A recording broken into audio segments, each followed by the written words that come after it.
it's an awesome feeling, spinning through the air, flying, doing your twists. It is really cool. I mean, it's kind of like sitting in an office chair, going around until you're dizzy, but it's much more controlled because it's a skill that you've practiced time and time again. It feels right, it feels natural, you can count, you can just kind of feel the rotations go by and then come out at a solid twist.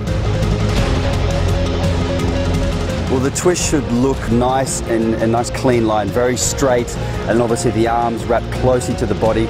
And a really obvious one you see sometimes with the divers is the legs splitting apart, you know, and that requires a lot of groin strength and quadriceps strength. I really just try to relax my shoulders, because a lot of times what happens is when you're up there, you're so tense. And as you swing your arms through, if there's tension in the shoulders, it pulls your upper body away. It's going to affect your distance from the platform and your rotation. And then the other thing I try to think about is keeping my head kind of in a neutral position, because a lot of times what happens is you're so anxious to get the twist done that the head starts coming around the side, and that's going to affect your rotational control and a lot of things like that.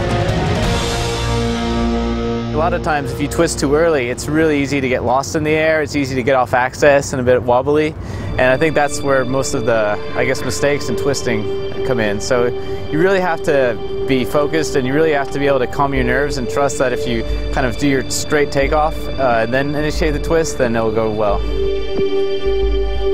On the end, you have to be really, really precise on stopping the twist, because obviously you're twisting really quick, and you need to completely stop that rotation with the somersault moving and the twist moving. You have to stop it, and the only way you stop it is by coming out with both arms and piking your body to completely stop any rotation.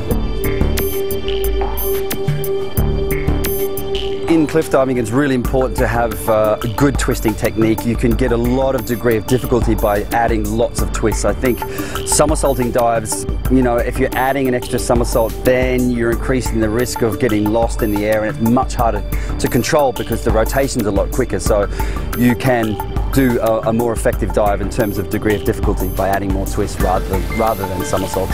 I close my eyes, I've done it always. That's how I learned, you know, that's how I learned my dives, and I just started doing it that way, and I can feel it, you know. Once I take off and I start twisting, in my head, I know 1, 2, 3 and a half. I know where I am exactly. One of the things that I always like is turning the wheel.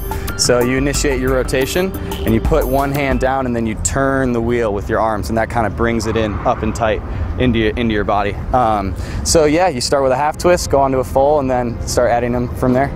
For me to visualize a twist is just boom, boom, boom. Each twist is a boom, you know, and so to add another twist is a boom, boom, and to add one more is boom, boom, boom, and that's how I compare how I'm feeling a twist in the air is by the boom.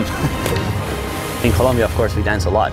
So, you know, dancing when you're spinning, of course you know where you are, you know. I know how to twist, I know how to dance.